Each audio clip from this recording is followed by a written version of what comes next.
Die eetkamer. Hallo, my naam is Kiara en dit is ons eetkamer.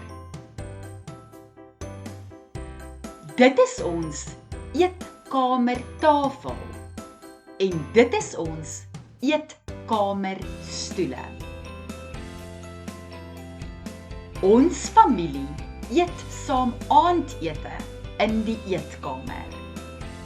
Vanaand het ek die tafel gedek.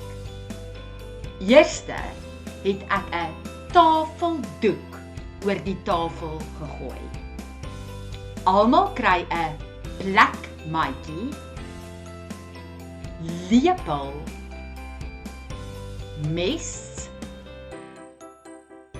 bord en vurk. Onthou om ook servette, die soutpotjie,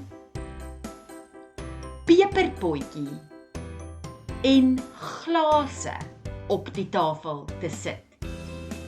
Dalk sal mamma en pappa wynglase wil hê.